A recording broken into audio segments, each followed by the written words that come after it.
Picture na po siya. Picture na po siya. Slide po siya. Slide po. Slide po. Ginamit ko yung sa slide po.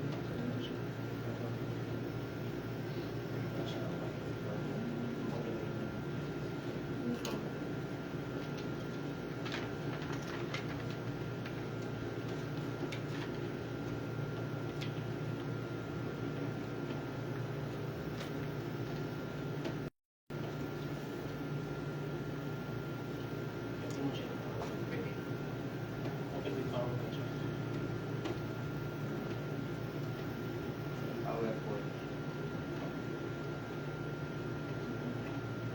Ito yun ba?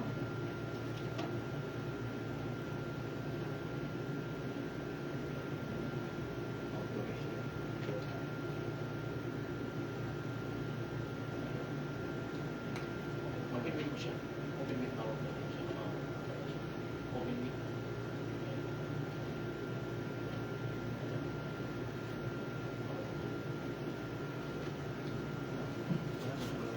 Hindi po siya pag-pastor. Hindi po siya naunga. Hindi siya PowerPoint. PowerPoint. Ginamit ko po yun sa kalabi. Ibang set. Set up.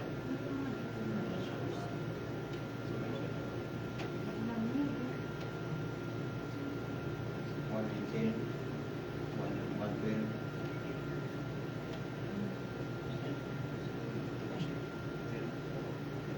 GPG siya. Ibig sabihin. Picture lang po yan, pastor. Nasa picture. Naka-picture siya. GPG siya. GPG siya. Hindi po naka-open sa yung 50 lang yun.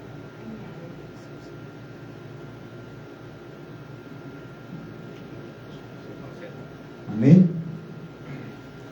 So, yan po natin mga kapatid at okay na nga.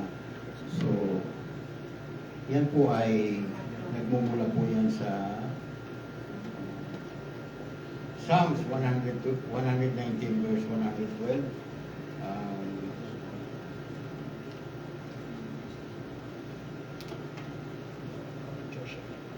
How to reset your heart, ang title natin yan, ang binigay ni Lord.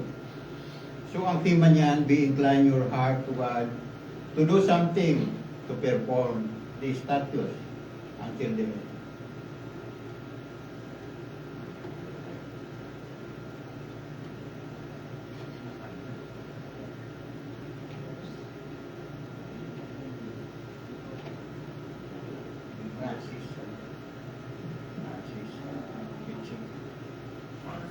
Nasa folder. Folder. Folder pala siya. Folder. Lagyan natin sa labas. Ayan, Pastor Francis. Ito, Pastor Francis. Folder. Ito. Nasa labas po siya, Pastor. Yung nasa labas yung happy birthday. Yung June 5 po ba, Pastor? Opo. Yes. Yan po. Yes. Yan, Pastor. June 5. Awit po. Awit. Awit po. Yan po, no? Ayan, awit. Amen. Ayan po. God be the glory. So, ayan po ang binigay sa atin ni Lord about how to reset your heart. Ang tema po, be inclined your heart to God to do something, to perform the statutes until the end. So, sabi diyan ay, sabi nga sa Tagalog, sabi nga diyan, ang pasya ko sarili, sundin ko ang kautusan.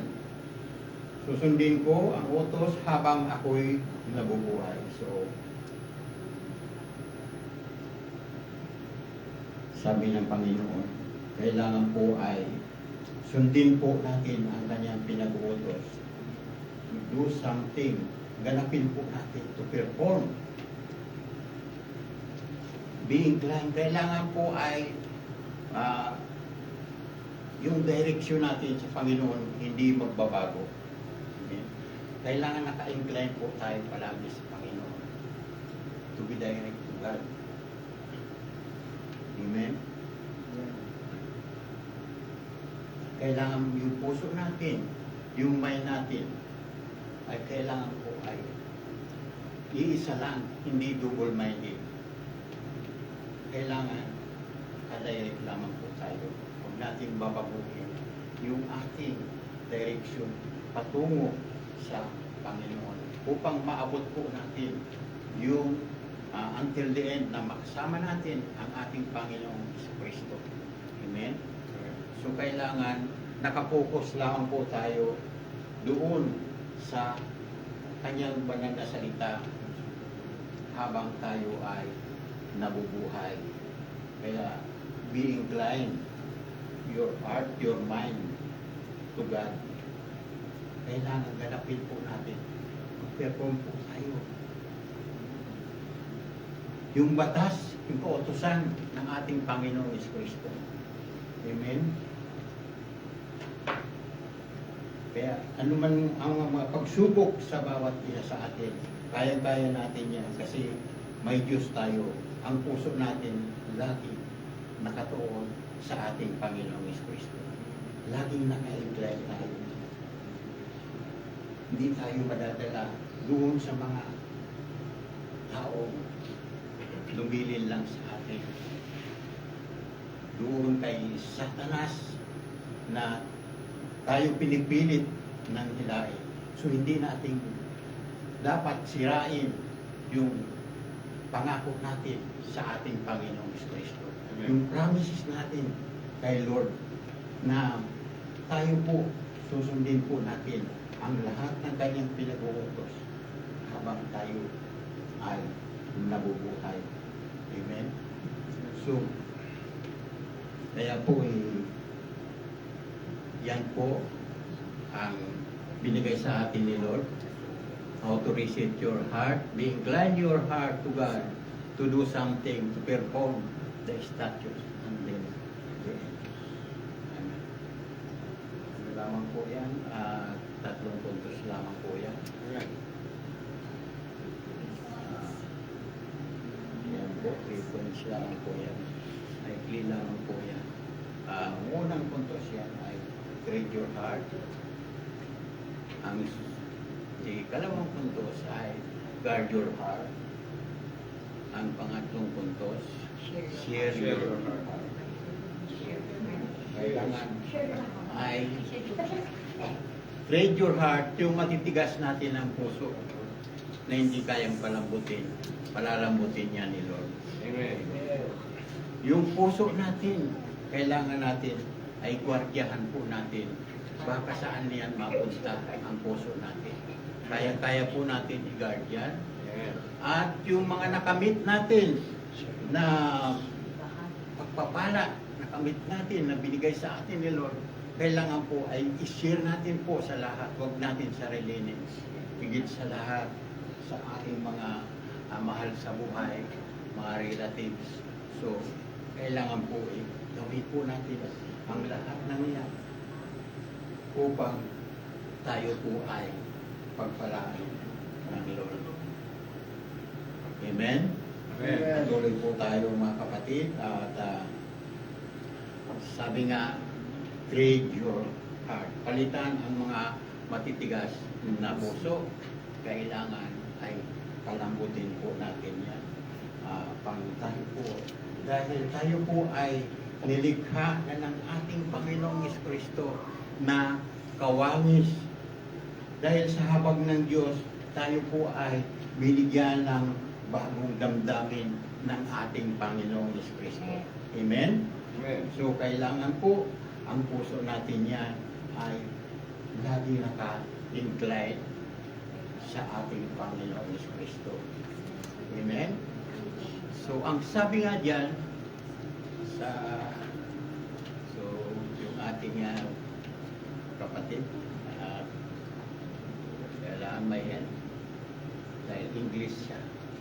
Ang pusong tapat sa ating likhain, bigyan mo, O Diyos, ng bagong damdamin. So, tuloy nung tinanggap natin ang ating Panginoong Kristo, ay binago na tayo.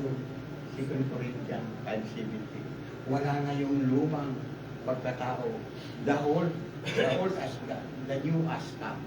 Kailangan ay may pusong dalisay. May pusong dalisay na ang bawat isa sa atin nung tinanggap natin ang ating Panginoong Kristo, ay tayo po ay binigyan ng bagong buhay. Tayo po ay nilikha. Tayo po ay isang kawangis na ng ating Panginoong Kristo. Amen. Bagong-bago na ang ating damdamin. Wala na yung lumang pagkatao. Amen. Dahil nilikha na tayo. Kailangan po ay sundin lang natin ang pinag-uutos ng ating Panginoong Kristo habang tayo ay nabubuhay. Upang makamit natin ang ating minimithi na makasama natin ang ating Panginoong Kristo sa Kanyang kaharian. Amen? Amen. So kailangan po ay yung mga puso natin ay lagi lamang po ayan naka-incline sa ating Panginoong Kristo. Yung mga kaisipan natin, yung damdamin po natin, lagi lamang po tayo nakatuon sa ating Panginoong Kristo upang magkaroon po tayo ng kasiyahan, kapayapaan sa ating buhay. Amen? Amen. So kailangan po ay nakatuon lamang po tayo sa ating Panginoong Kristo. Huwag na tayong mag-iba-iba pa ng posisyon, kailangan ay nakadirect na po tayo sa ating Panginoong Kristo. Ganun po na tayo po ay inilikha na tayo ng ating Panginoong Kristo na isang kawangis. Amen? Amen. So patuloy po tayo. Sabi nga dito, kasi nalagyan ng English yan sa awit 51 sa awit 51:10 yun. Sunod po sa Isaiah na po tayo. Sabi po diyan sa Isaiah 29 verse 13, sabi nga diyan, sasabihin naman ni Yahweh, sa salita lamang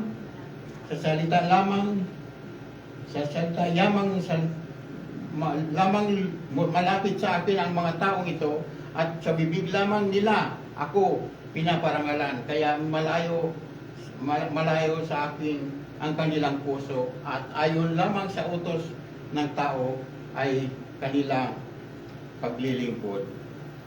Amen? So ang sabi ni Yahweh dito, sa salita lamang malapit sa akin ang mga tao, ngunit hindi sa puso, ngunit hindi ginagawa. Galing lamang po sa bibig, ngunit wala sa puso. Kaya malayo ang mga tao. Kaya maaring yung iba naglilingkod lamang every Friday. Doon lang para makita lang nila yung tao na kanilang crush o anumang kanilang balak o kanilang niligawan. Kaya lamang sila ay dumadalo sa panambahan.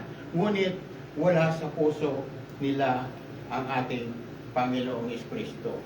So, nagmumula lamang po sa bibig ang paglilingkod, hindi mula sa puso. Kaya yun po ang sabi ng Panginoon, ay malayo ang taong mga ganon, nasasalita lamang, hindi sa gawa. Amen? So, hindi tayo mapaparangalan ng ating Panginoong Kristo kung hindi nagmumula sa ating puso, kung hindi tayo nagiging tapat sa Kanya ang paglilingkod natin sa ating Panginoong Kristo. Dahil alam ng Diyos kung ano po yung nasa puso natin, ang nasa damdamin natin, na kung tayo po ba ay sumusunod sa Kanya, at tayo po ba ay tapat ba tayo sa Kanya naglilingkod. Amen? So, kailangan po ay ipakita natin sa ating Diyos. Dahil alam ng Panginoong Kristo kung tayo po ay tapat sa Kanya at tayo po ay totoong tinanggap natin ang ating Panginoong Kristo. Amen? Amen. Hindi lamang sa bibig makikita ang paglilingkod natin, hindi sa gawa. Dahil kung wala tayong gawa ay sabi nga patay ang ating paglilingkod sa ating Panginoong Kristo. Amen? Amen. Kailangan ipakita po natin ang tunay na paglilingkod. Lagi po tayong naka-incline sa ating Panginoong Kristo. Yung ating mind and heart kailangan po to be direct to God upang maparangalan natin ang ating Panginoong Kristo. Amen? Amen. So, kailangan po ay lagi tapat tayo sa ating Diyos ang paglilingkod natin sa Kanya. So, hindi po tayo nagkukunwari. Kailangan po ay tunay at tapat yung paglilingkod natin. Kailangan hindi lamang sa salita, kundi ay sa gawa. Amen? So, patuloy po tayo at yun po. Sa Matthew chapter 23 verse 25, sabi dito, sa aba ninyong eskriba at parisiyo, mapagpaimbabaw, nililinis ninyo ang labas ng tasa at pinggan, ngunit ang loob nito ay puno ng mga huthot niyo dahil sa kasakiman at pagsasamantala. So masakit po yan ang kanyang salita. So nililinis po natin ang ating mga panlabas, ngunit yung kalooban natin ay puno naman ng kasakiman. So kailangan po ay kung tunay na anak tayo ng ating Panginoong Kristo, hindi lamang sa panlabas makikita, hindi lamang sa ating pananamit makikita, kundi ang kalooban natin ang makikita. Ang attitude natin ay kailangan ipakita natin sa mga nagiging kahalubilo natin, mga kasamahan natin, yung ating pakikisama. Doon po makikita na tunay tayo na lingkod ng ating Panginoong Kristo. Yung puso natin ay kailangan po ay malinis bago po yung panglabas na ano. Hindi po yung mapagpaimbabaw lang. Hindi po yung tayo po ay nagmamalaki, tayo po ay lagi nagmamataas. Yung pahid natin, hindi po natin isinusuko. Amen? Kailangan po ay linisin muna natin ang ating mga puso bago po yung ating mga panlabas na anyo. Amen? Amen. So, upang ang ating Diyos ay maparangalan po dahil po tayo ay isang kawangis, tayo po ay nilikha ng ating Panginoong Kristo. Amen?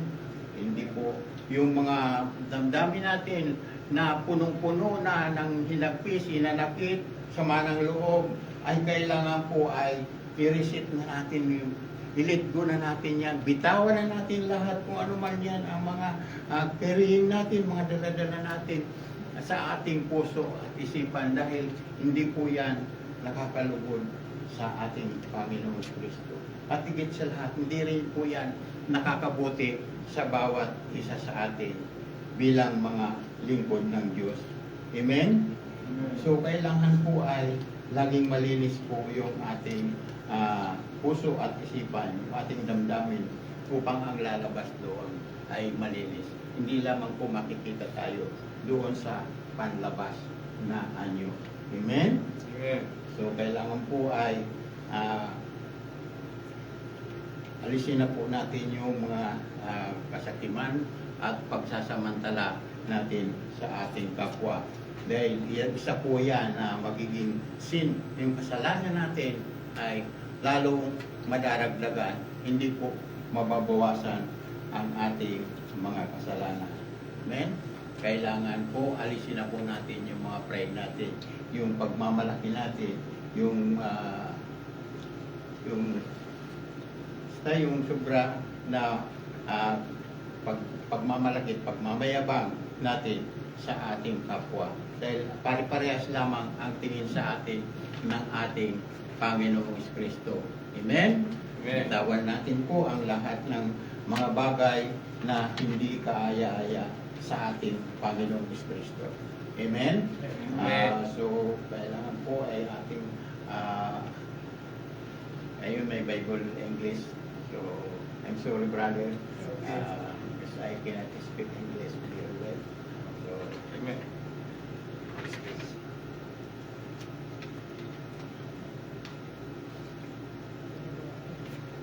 next na po tayo.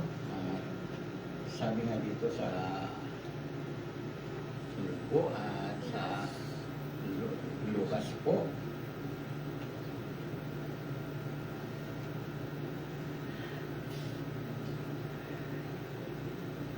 Luke 18, 14. Amen. Ang sabi dito sa Luke chapter 18 verse 13 to 11, tumindig ang Parisiyo at pabulong na nanalangin ng ganito: O Diyos, nagpapasalamat ako sa inyo pagkat hindi ako katulad ng iba mga magnanakaw, mapagsamandaraya, mga ngalunya, o kaya'y katulad ng publikano ito. Katulad ng publikanong ito. Ito po yung isang tao na sobrang mapagyabang, sobrang nagmamalaki sa kanyang sarili. Hindi katulad ng isa na siya po ay nagtatapat sa kasalanan niyang mga nagagawa sa ating Panginoong Kristo. Yun po ang kinalulugdan ng ating Panginoong Kristo, yung taong mapagpakumbaba. Ang sabi nga dito sa 12, makalawa akong nag-aayuno sa loob ng isang linggo, nagbibigay ako ng ikapo ng lahat kong kinikita. Samantala ang publikanong nakatayo sa malayo, hindi man lang makatingin sa langit, kundi dinadagupan ang kanyang dibdib at sinasabi, O Diyos, mahabag po kayo sa akin, na isa po akong makasalanan. Yun po ang kinalulugdan ng ating Panginoong Kristo. Yung tao, inaamin niya, yung nagtatapat siya, na siya po ay isang makasalanan. Yun po ay kinalulugdan at pinapatawad ng ating Panginoong Kristo. Dahil siya po ay hindi mapagmalaki, hindi po siya ay mapagmayabang, kundi siya po ay nagpapakumbaba sa ating Panginoong Kristo. Amen? Amen. Kaya yung tao na yun ang kinalulugdan ng ating Panginoong Kristo, yung publikanong iyon. Dahil siya po ay nagtatapat siya sa mga kasalanan niyang nagagawa. So kung tayo po kung tayo po ay magtatapat ng ating mga nagagawang kasalanan, siya ay tapat at banal at makatarungan na handang magpatawad. Amen? Hindi katulad ng isang tao na siya po ay sobrang mapagmalaki, sobrang mapagmayabang. Hindi po kinalulugdan ng ating Panginoong Kristo. Amen? Amen.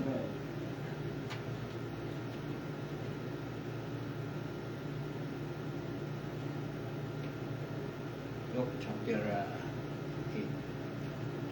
18, verse 12, ay verse 14. Ang sabi diyan, sinabi ko sa inyo, ang lalaking ito ay umuwing pinalulugdan ng Diyos, ngunit hindi ang isa. Sapagkat ang sino mang nagmamataas ay ibinababa ng Panginoon, at ang nagpapakababa ay siya itinataas. Amen? So, kailangan ay be humble your heart. Amen? Lagi tayong po ay mapagpakumbaba sa ating kapwa, sa ating Panginoong Kristo sa lahat. Amen? Hindi po tayo mapagmataas, hindi po tayo mapagmalaki, hindi po yung pagmamalaki natin, yung ating mga degree, yung ating mga trabaho, yung ating mga pinag-aralan, hindi po natin yan dapat ipagmalaki sa ating Panginoong Kristo. Yes. Dahil po yan ay pari-parehas lamang po ang tingin sa ating Panginoong Kristo. Amen? Dahil ang sino mang nagpapakababa ang siyang tinataas ng ating Panginoong Kristo. Siya po yung kalugod-lugod sa harapan ng ating Panginoong Kristo. Siya po yung pinalulugdan na tayo po ay nagpapakumbaba sa kanyang harapan. Amen? Amen. Ganon din po sa mga nakatalaga dito sa Panambahan, sa mga spiritual advisor, sa ating mga overseer, ay kailangan po ay yung mga itinalaga na po yun, si Lord ang pumili niyan. Hindi po tayo ang pumili sa atin upang tayo po ay ilagay sa Panambahan. Ang pinili ng Panginoong itinalaga sa Panambahan upang alagaan ang mga tupa. Amen? Amen. So, yun po, kaya kailangan po ay sundin po natin ang lahat ng mga itinalaga sa Panambahan upang sa ganon ay kalugod-lugod po tayo sa ating Panginoong Jesucristo. Amen? Kailangan po ay mag-perform tayo, ganapin po natin ang ating nararapat, ang kautusan ng ating Panginoong Jesucristo sa bawat panambahan na ating dinadaluhan upang tayo po ay kalugdan ng ating Panginoong Jesucristo. Amen? Amen. So, kailangan po ay lagi po tayong mapagpakumbaba, lagi po tayong sumunod sa mga nakakataas sa atin upang tayo po ay bigyan ng kaparangalan ng ating Panginoong Jesucristo. Amen? Amen. So, yan po. Sabi diyan sa 2 Chronica, chapter 25, verse 2, na naging kalugod-lugod sa Diyos ang kanyang mga ginawa, ngunit hindi lubos ang pagsisikap sa pamamahala. Amen. So, yun po ang kinalulugdan ng ating Panginoong Kristo sa mga ginagawa natin na tayo po ay nagpapasako. Tayo po ay sumusunod sa kanyang mga utos. Amen? So, kailangan po ay yung unang puntos ay nakuha po natin ba yung treat your heart. Amen? Amen. Yung mga puso natin po ay kailangan po ay yung matitigas na puso, yung hindi nagpapasakop, ay kailangan po ay palambutin na po natin yan. Amen? So, kailangan po ay ang isip natin naka-incline po lagi sa ating Panginoong Kristo. Hindi tayo magbabago ng posisyon, kundi ay nakadirect po tayo sa ating Panginoong Kristo. Amen? Kailangan po ay ganapin po natin ang lahat ng bagay na ayon sa kalooban ng ating Panginoong Kristo. Gawin po natin ang kanyang pinag-uutos upang tayo po ay makarating po sa kaluwalhatian ng ating Panginoong Kristo. Amen? Alisin na po natin yung lahat ng mga sama ng loob inanakit sa ating kapwa. Amen. Amen. Pilit po na po natin ang lahat ng bagay na yan. Amen? Na hindi ay kaya-aya sa ating Panginoong Kristo. So, next na po tayo. Nawa po, nakuha po natin yung unang puntos. Amen. Amen. Dito na po tayo. Napakahalaga po nito na gwardiyahan po natin ang ating mga puso na kailangan po ang puso natin ay lagi po naka-incline lamang sa ating Panginoong Kristo. Baka po mapunta sa iba yung ating mga puso na tayo po ay mayroon na po tayo nag-ahari, mayroon na po nag-ahari sa ating puso. Kailangan po ay nakadirect lamang po. Unang-una po ay sa Panginoong Kristo lamang ibibigay natin Yes. ang ating puso, ang ating isipan dahil po ay nasa Panginoon na po tayo. Yung mga puso natin ay ingatan po natin yan, mga kapatid. Amen? Sabi nga dito sa Proverbs chapter 4 verse 23, ang puso mo ay iingatan ng mabuti at alagaan, pagkat iyan ay siyang bukal ng buhay mo. Tinataglay. Amen. Purihin ng Diyos. Amen. Dahil kailangan po natin ang puso natin ay lagi po natin yan aalagaan upang hindi po yan mapunta ang kaisipan natin sa iba. Hindi po yan mapunta doon sa mga ating mga crush o anuman nakikita ng mga guwapo, mga sexy. So kailangan po guardiyahan po natin ang ating sarili upang hindi po tayo magkasala. Dahil po ang kasalanan ay hindi po yan mawawala kung hindi po tayo nagre-repent. Kailangan po ay repentance ang kailangan po natin dito upang ang puso natin ay mapanghalagaan natin at hindi po na mapunta sa iba ang ating mga puso. Una-una, kailangan lagi lang natin sa ating Panginoong Kristo, sa ating mga mahal sa buhay, sa ating asawa, doon lamang po nakatuon ang ating puso. Amen? Panghalagaan po natin yan kasi yan po ang bukal na tinataglay ng ating buhay kung inahalagaan natin ang ating puso. So, kailangan po ay nakadirect lamang po sa ating Panginoon. Ka-incline lamang po yung ating mga kaisipan sa ating Diyos na buhay na pinaglilingkuran upang hindi po maligaw ang ating puso at hindi po madaragdagan ang ating mga kasalanan, ang ating mga sin. Dahil po yan, ang kasalanan po ay hindi yan, hindi natin yan mababayaran ng installment. Kailangan ay pagka isinuko mo yan sa Panginoon, isinuko mo na talaga, hindi mo na mababawi yan.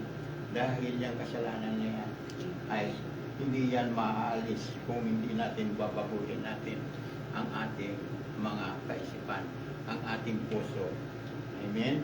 Hindi po yan katulad ng babayaran na i-installment. So, kailangan po yung kasalanan ay kasalanan. Maliit man o malaki ay kasalanan po yan.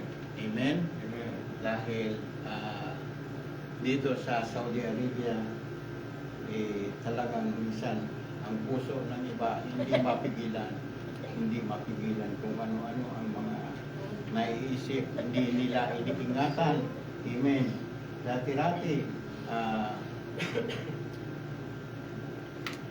pag-alis nila sa pamilya, ay inatid pa sila sa airport. Pagdating dito sa Saudi Arabia, iba na ang ginagawa namin siya na widow. Sinasabi ko, iba widow na. Wala na. Kaya yung mga puso natin, alagaan po natin yan. Amen. Upang alam po natin yung ating mga uuwian kung saan po tayo nanggaling na bahay, doon po tayo uuwi. Kailangan po hindi tayo maliligaw dahil yung puso natin ay nakagwardya na, nakasusi na yan doon lamang sa ating mahal na Panginoon at Amen. sa ating mga mahal sa buhay. Amen. Kaya ang puso natin, ingatan po natin upang hindi po yan mapunta sa iba. Guard your heart, mga kapatid. Amen. Kayang-kaya po yan natin mga kapatid dahil po tayo po ay mahal ng ating Panginoon Amen. Kristo. Tayo po ay nilinis niya na isang ginawa niya tayo ng anak bilang isang kawangis po. Kailangan po ang isip natin, ingatan po na bawat isa sa atin. Kaya isip po tayo mga kapatid upang hindi po mahatak yung puso natin sa iba. Amen. Lalong-lalo na kay Satanas. Dahil si Satanas, si Satan, nandiyan yan, maali-aligid Amen. palagi upang tayo po ay masiro. Amen? Amen. Kaya alagaan po natin ang ating mga puso, mga kapatid. Alagaan po natin yan. Kayang-kaya po natin yan dahil may Diyos tayo na Amen. ating Panginoon na nag-iingat sa bawat sa atin. Amen? So, patuloy po tayo. At yun po ay nasusulat po yan dyan sa Proverbs chapter 4. Next na po tayo. Amen? Second Timothy. Second Timothy chapter 2 verse 21. Ang sabi diyan, ang sino mang lumalayo sa kasamaan ay mabibilang sa kasangkapang maringal at papakinabangan ng ka talaga sa kanyang mabuting gawain. Amen. Sino mang lumalayo sa kasamaan, mabibilang sa kasangkapang maringal at pinapakinaban. So, tayo naman po ang manghihinabang niyan. Amen? Hindi naman yung iba ang manghihinabang. Tayo po at ang ating mga mahal sa buhay. Amen? Amen. Dahil po, ang puso natin ay iniingatan natin at inilalayo natin sa anumang mga kasamahan, sa anumang bagay na ikakasama sa atin. Amen? Pakikinabangan natin ang lahat ng bagay na yan na tayo po ay nagpapasako sa ating Panginoong Kristo. Amen? Sinusunod natin ang lahat ng kanyang pinag-uutos upang tayo po ay makatanggap ng karangalan. Pakikinabangan natin ang lahat ng bagay na ginagawa natin yan na ayon sa kalooban ng ating Panginoong Kristo. Amen? Amen. Kaya gawin na po natin ang lahat ng bagay na nakakalugod sa ating Panginoong Kristo. Yan po ay mabibilang ng isang kasangkapan sa bawat isang Kristiyano na bilang anak ng ating Panginoong Kristo. Amen? Ilayo na po natin yan, yung mga puso natin yan, sa mga bagay na hindi kalugod-lugod sa ating Panginoong Kristo. Ganun po kung paano natin iingatan ang ating mga puso. Kaya po naka-incline lagi sa ating Panginoong Kristo yung ating mga isip at puso.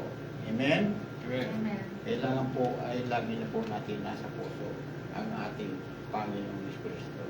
Amen? Lumayo na po tayo at wag na tayo makiayon pa sa mundong ito dahil ang mundong ito ay pasama ng Amen. pasama. Kaya po tayo ay tinawag ng ating Panginoong Kristo upang tayo po ay magbahagi na mag-share tayo ng the Word of God upang ang bawat tao sa mundong ito ay hindi mapahamak.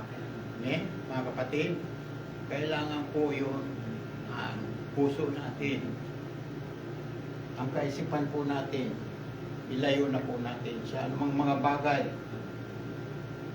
na hindi nakakalugod sa ating Panginoong Kristo. Amen? So, ito pong isang verse na to ay talagang lagi na po natin ito ay pinagbubulay-bulayan. Ang Roman 12:2, lagi na po natin ito nababasa sa kanyang Bible, sa ating Bible na ating binabasa. So, sabi niya, huwag kayong umaya sa takbo ng mundong ito, mag-iba na kayo na, at magbago ng isip upang mabatid ninyo ang kalooban ng Diyos kung ano ang mabuti at kalulugod sa Kanya at talagang naganap. Amen? So, yan po ay isa po yan sa pag-iingat ng ating mga puso. Amen? Yun po ay isang pag-guard ng ating kaisipan. So, kailangan po ay ang isip natin ay yung nakakalugod lamang po sa ating Panginoong Kristo. Dahil ang kaisipan po natin yan ay ibinagayan ng Panginoong Kristo sa bawat mga anak niya. Pinagkalooban na tayo dahil sa habag ng ating Panginoong Kristo. Tayo po ay kanyang minahal, tayo po ay kanyang pinili upang hindi po tayo mapahamak. Yun po ang talagang ganap at talagang kalooban ng ating Panginoong Kristo. Yun po ang nakakalugod sa ating Panginoong Kristo. Kung ang isip po natin ay nandiyan lamang po tayo nakatuon sa ating Panginoong Kristo, kakaroon po tayo ng kapayapaan. Amen? Kaya, guard your heart, mga kapatid. Amen. Amen? Guard your heart. At babalik po tayo sa verse 1 po. Sabi diyan sa verse 1. Kaya nga mga kapatid, alang-alang sa masaganang habag ng Diyos, ako'y namamanhik sa inyo at ialay niyo ang iyong buhay bilang handog na buhay. Banal at kalugod-lugod sa Kanya, ito ang karapat-dapat na pagsamba sa ating Panginoong Kristo. Amen. Dahil sa habag sa atin ng ating Panginoong Kristo, hinandog niya ang Kanyang buhay. Sabi nga diyan, namamanhik, nagmamakaawa ang ating Panginoong Kristo sa atin at ihandog natin ang ating sarili bilang handog. Ang ating sarili, banal at kalugod-lugod bilang handog sa Kanyang harapan. Ano po ba may handog natin sa ating Panginoong Kristo? Sa ating sarili, ano ba ang... Dahil siya po yung nagmahal sa atin, siya po ang nagbigay ng buhay, tayo po ang hinihingi lang sa atin, ay sumunod lamang po tayo sa Kanyang mga pinag-uutos, mga kapatid. Amen? Amen. Yun lamang po ang maihandog natin, yung banal, yung walang bahid, walang kasalanan. Yun po ang tunay na paghahandog natin sa ating Panginoong Kristo. Amen? Amen. At yung malinis, na walang kapintasan, ang bawat isa sa atin. Yun lamang hinihingi sa atin ng ating Panginoong Kristo. Na ihandog natin ang ating mga sarili. Diba? Sabi nga doon sa kanyang salita, yung mga nag-aandog ng mga hayop, yung walang kapintasan, yung hindi pilay, yung hindi bulag, yung pinangang the best, yung mataba, yung magandang pangangatawan. Yun lamang po ang ihandog natin. Amen. Sorry doon sa pinagpala yan ng ating Panginoong Kristo. Amen. Yung malulusog. Amen. Amen. Yung mga malulusog, yung walang kapintasan. Amen. Ang kailangan po, ang ihandog natin. Yun ang nararapat na ihandog natin sa ating Panginoong Kristo. Amen. Yun po ang kinalulugdan ng ating Panginoong Kristo. Kaya siya po ay namamanhik sa atin na ihandog natin ang ating mga sarili. Amen? Amen. Higit sa lahat, yung mga handog natin sa Kanya, huwag natin kakalimutan. Amen? Alam na po natin yan.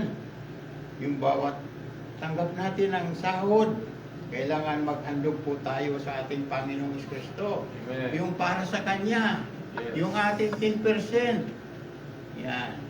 Kailangan po ay nagmumula yan sa ating puso. Amen? Amen. Kailangan po yung puso natin yan. Huwag natin unahin yung mga pansarili natin. Yes. Unahin natin ang ating Panginoong Kristo. Amen. Amen? Bilang handog. At yun po kalugod-lugod sa Kanya. At nararapat. Yun po ay isang pagsamba natin sa ating Panginoong Kristo. Yun po ang nakakalugod sa Kanyang harapan. Na yung para sa Panginoon ay para sa Panginoon. Amen? Amen. Kailangan ibigay po natin yung nararapat bilang handog natin sa ating Panginoon Kristo. Yung pagsunod sa Kanyang mga salita, pagsunod ng mga kautusan ng ating Panginoon Kristo. Amen?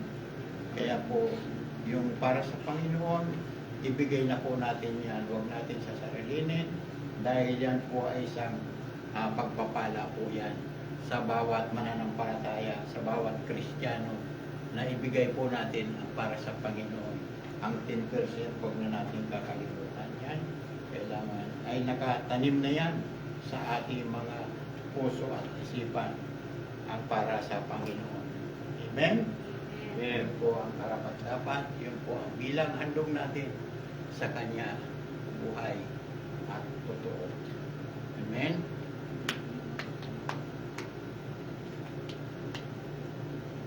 Yan po, sabi niya sa Ephesians chapter 4 verse 22 to 24. At iyong iwan tungkol sa paraan ng inyong pamumuhay, nakaraan ng dating pagkatao, na sumama ayon sa kahalayan ng pandaraya.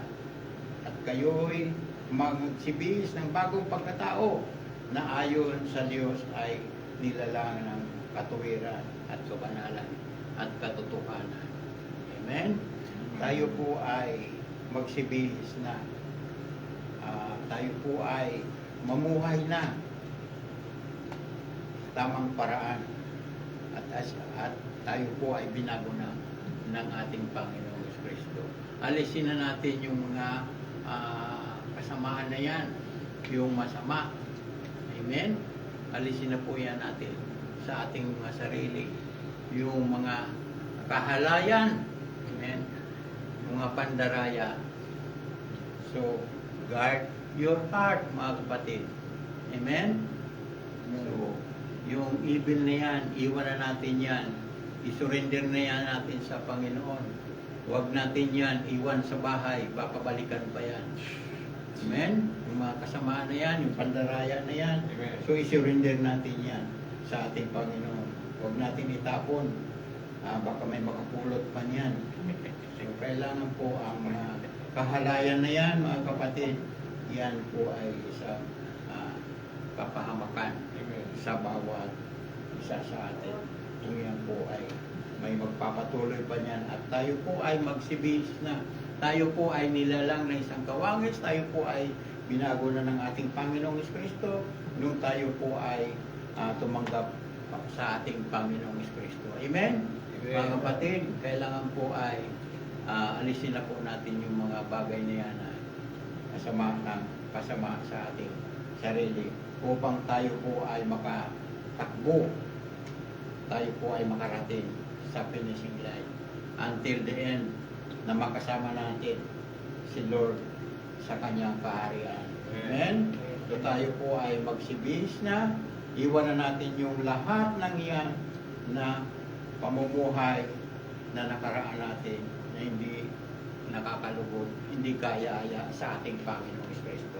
Amen? Amen. So, mga kapatid, guard your heart, mga kapatid. Ilayo na po natin yung mga sarili natin, yung mga kaisipan natin sa mga evil na yan na hindi nakakalugod sa ating Panginoong Kristo. Amen? Amen. Tayo po ay nilalang, tayo po ay nasa katuwiran na at sa kabanalan dahil po tayo po ay naka-incline ang ating mga isip, ang ating mga puso sa ating Panginoong Kristo. Amen? So, guard your heart, mga kapatid. Alam ng Panginoong Kristo kung saan po ba ang ating mga puso, ang ating mga kaisipan. Tayo lamang po ang nakakaalam niyan at ang ating Panginoong Kristo kung saan po ba ang ating mga puso nakatuon at saan ba natin nakapokus ang ating mga kaisipan. Mga kapatid, Amen? Amen. Guard your heart, mga kapatid. So, dito na po tayo sa pangatlong puntos. Nawa po yung may natutunan po tayo doon sa Amen. pangalawang puntos, yung guard your heart. Guardiyan po natin ang ating mga sarili, alagaan po natin ang ating mga sarili. Amen? Ayan po.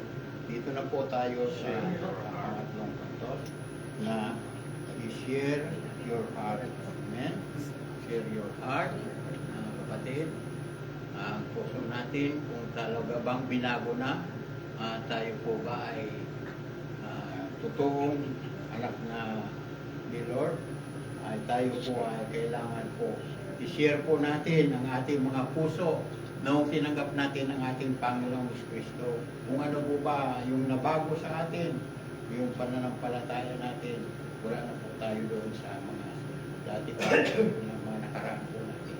Ay ngayon po ay may share na po natin yung ating mga natanggap na mga biyaya pagpapala sa ating Panginoong Kristo nung na tayo po ay nasa Kanya na. Amen? Ang sabi nga diyan sa Matthew chapter 4 verse 19, sinabi niya sa kanila, sumunod kayo sa akin at gawin ko kayong malakaya ng mga tao. Amen, mga kapatid. So mga nag-aaral ng ways, kailangan po ay mamalakaya na po natin. Amen. Hanapin na natin yung mga taong wala pang relasyon sa ating Panginoon Kristo.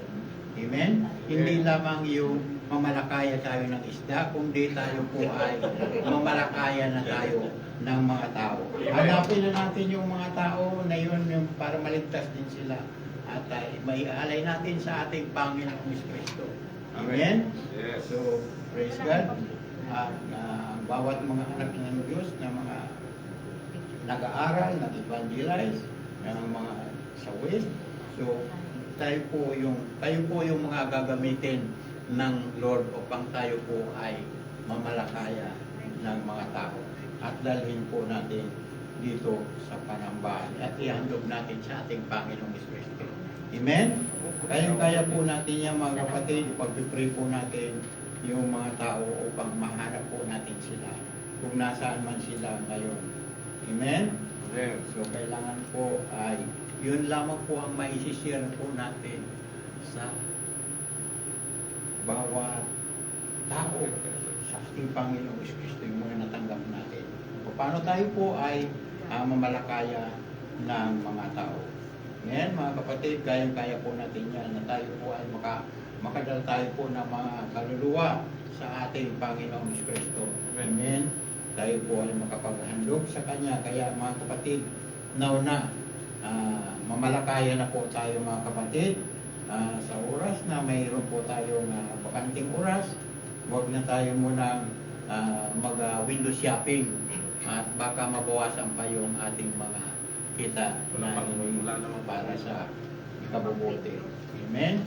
Kailangan po ay mamalakaya lamang po tayo na mga tao na wala pang relasyon sa ating Panginoon Kristo.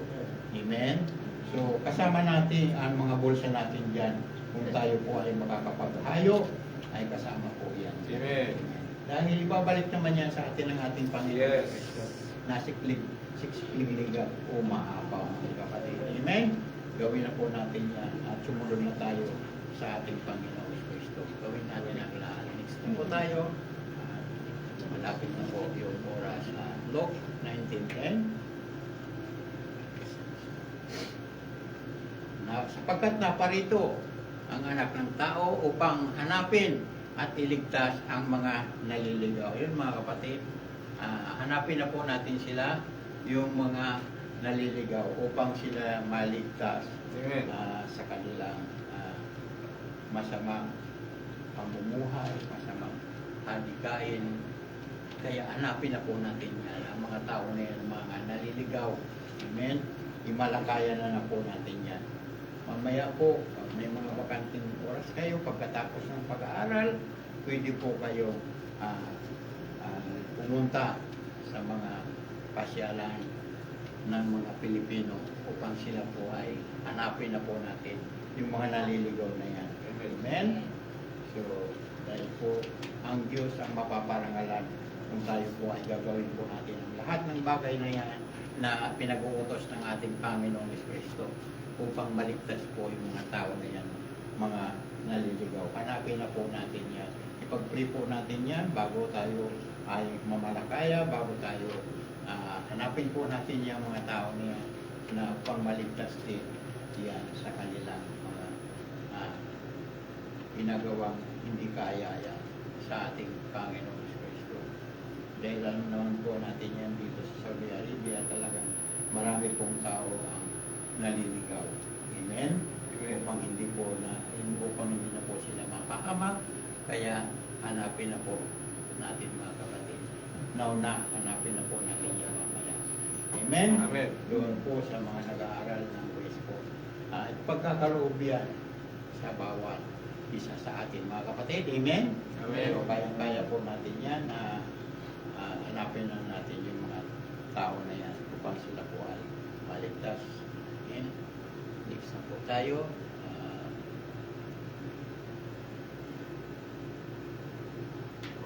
Romans 8:39 to 38-39. Amen? Sapagkat natitiyak kong kamatayan ang buhay, ang mga anghel, ang mga pamunuan, ang mga bagay sa kasalukuyan, ang mga bagay na darating, ang mga makapangyarihan, ang kataas-taasan at kailaliman o ang alinmang nilalang ay hindi makapaghiwalay sa atin sa pamamagitan ni Kristo Jesus na ating Panginoon Jesus. Amen, mga kapatid. Amen. Praise God. So, natitiyak natin ang kamatayan, buhay, ang mga panguluan, mga bagay na sa lukuyan na darating. So, hindi tayo kailangan maagaw ninuman dahil ang Panginoong Kristo yung umahawak sa atin. Amen? Siya ang ating driver, siya ang ating pilot ng ating buhay. Amen. Siya ang umahawak sa atin. Dahil kung tayo po ang hawak sa Kanya, maaari po tayo makabita.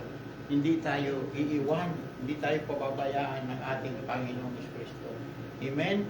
Dahil ipinadama sa atin ang tunay na pag-ibig sa atin ng ating Panginoong Kristo. Kaya ipinadama niya sa atin ang pagmamahal na yan nung siya po ay nag-alay ng kanyang buhay sa cross ng Kalbaryo.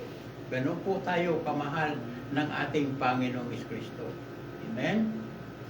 Mahal na mahal tayo ng ating Panginoong Kristo. Hindi tayo maagaw ni numan. Kahit magpupumiglas man tayo, hindi tayo bibitawan ng Lord. Basta nasa atin po yung salita ng ating Panginoong Kristo, hindi tayo makakawala, hindi tayo bibitawan ng Diyos. Ganon po tayo kamahal ng ating Panginoong Kristo. Romans 5. Mahal na mahal tayo niyan. Amen? Kaya hindi po tayo maagaw ni numan hanggang sa kailaliman.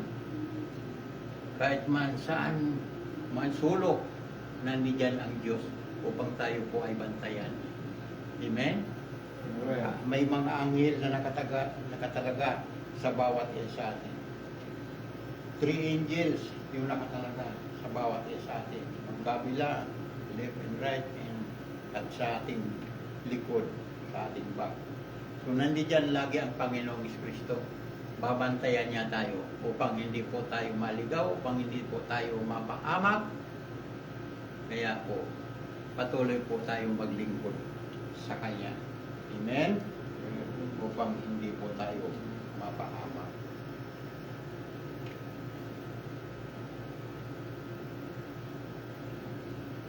Next na po tayo mga kapatid.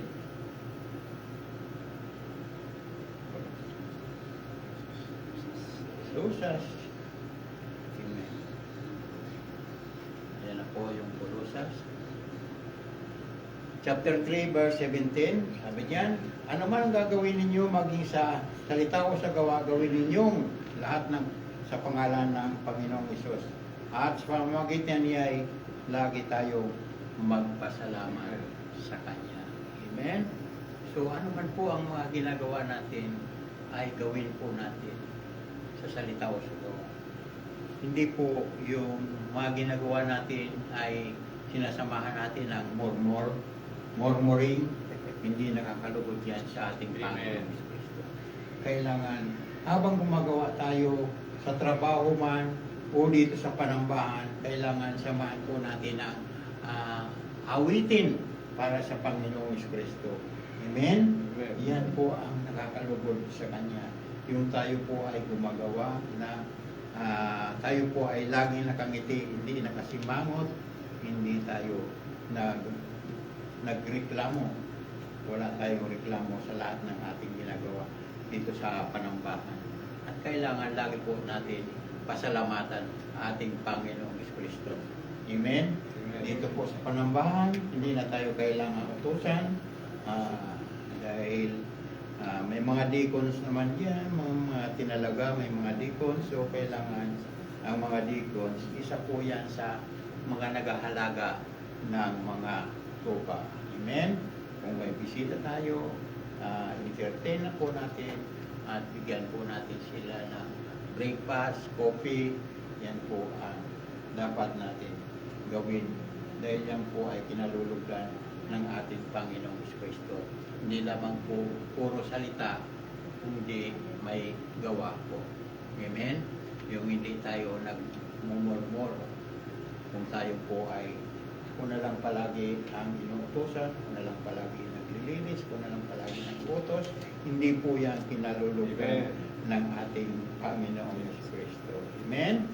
Kaya po, kailangan po natin magpasakop at magpakumbaba. Amen. At ang puso natin, igwardyahan po natin upang hindi maligaw. At yung mga nakamit natin ng mga blessing, i-share po natin sa ating mga mahal sa buhay. Nung nakilala natin ang ating Panginoong Kristo, ay i-share po natin yan. At huwag natin ikahiya na tayo po ay isang Kristiyano, isang born again Christian. Huwag natin po ikakahiya yan. Amen? Amen. Dahil yun po ang nararapat na tunay na paglilingkod. Yun po ang tunay na anak ng Diyos, na tayo po ay sumusunod sa kanyang mga utos. Lahat ng bagay niya ay paparangalan tayo ng ating Panginoong Kristo. Amen? At lagi po tayong manalangin at magpasalamat sa ating Diyos na buhay. Dahil po yung salita niya ay napakahalaga yan. Yan po ay masakit man, ngunit ay tayo po ay babaguhin ng ating Panginoong Kristo. Kasabi nga ng instructor natin kanina, hindi po yung puro kasiyahan na lang ang ating gagawin dito sa mundong ito. Kailangan po ay dumaan tayo sa lahat ng mga pagsubok upang tayo po ay mabago at makilala natin ang lubusan ang ating Panginoong Kristo at lalong tumatag ang ating pananampalataya sa Kanya. Amen? Amen. So, ayan na po ang last verse natin po. God bless.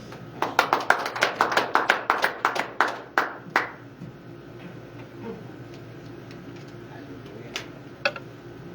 Yes, Father God in heaven, the mighty name of Jesus Christ, muli ang mahal papasalamat kami, Ama, sa araw na ito po, Panginoon Lord, sa iyong banal na salita, Panginoon Lord, na aming pinagbulay-bulayan, Panginoon Lord, Holy Spirit, sa iyong God, sa pagpapunawa mo sa bawat isa sa amin, Panginoon Lord.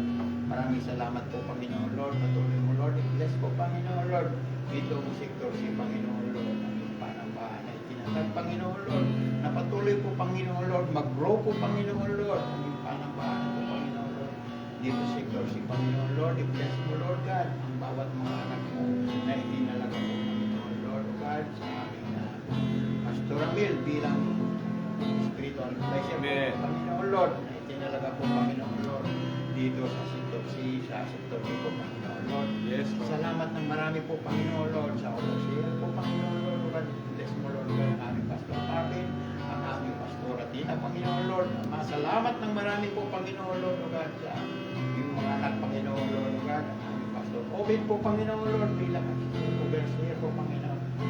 Kasama po nila, Panginoon Lord, sinabi sa panambahan upang mapag-alagaan po, Panginoon Lord, ang iyong mga anak, Panginoon Lord. Gamitin mo po, Ama, ang bawat mga anak mo na nag-aaral po, Panginoon Lord, ng buwis po, Panginoon Amen. Lord, God. Magpatuloy sila po, Ama. Yes, Lord. Nag-aaral yung banal na salita. Sila po, Ama, ay magagamit mo po, Panginoon Lord, na mag-share ng the word of God po, Panginoon Lord. Salamat ng marami po, Panginoon Lord, God. Punuin mo po, Panginoon Lord, muli, Panginoon Amen. Lord, Yes, itong Lord. si Panginoon Yes, Lord. Lord. Jesus' At name. ibalik mo po, Panginoon Lord, ang mga tupa po, Panginoon Lord, na tumanggap sa iyo, Panginoon Lord. Amen. Uhawin mo Hallelujah. sila po, Ama, ng iyong banal na salita po, Panginoon Lord, upang sila muli, Panginoon Lord, manumbalik at makasama namin sila, Ama, sa Amen. pagpupuri, Panginoon Yes, sa iyo. Lord. At sumamba kami ng mga sa Espiritu at sa katotohanan, Lord God. Lord, patuloy namin ang mga pinapasalamatan po, Panginoon Lord, yung banal na salita po, Panginoon Lord, God. Ama, maraming pasalamat po, Panginoon Lord, sa aming kanilang bubulay-bulayan, Panginoon Lord, ng salita po, Thank you, Panginoon Lord. Ito po, Panginoon Lord, na patuloy namin, Ama, itatanong namin po, Ama, sa aming mga puso at isipan, Panginoon Lord, at may bahagi namin po, Ama, sa aming mga mahal sa buhay na wala pang relasyon sa inyo, Ama, Lord God. Ama, salamat ng maraming muli, Panginoon Lord, sa upas sa araw na ito po, Panginoon Lord. Ikaw lamang po, Panginoon Lord, ang aming itinataas po, Panginoon Lord. I-bless mo, Lord God, ang bawat mga anak mo na narito sa panambahan na ito po, Panginoon Lord. Ang mga deacons po, Panginoon Lord, ang kabuuan ng Levites po, Panginoon Lord. Amen. Continue to bless, Father God, each and every one po, Panginoon Lord. Lahat po, Panginoon Lord, ng mga nag-aaral ng Diyos po, Panginoon Lord, patuloy mo sila po, Panginoon Lord, bigyan ng Yes, karupuan, Lord. ng kaalaman po, Panginoon Amen. Lord, at gamitin mo sila po, Panginoon Lord, sa iyong ubasan, Panginoon Lord. Ama, salamat ng marami, Panginoon Lord. Ikaw lamang po ang aming tinataas.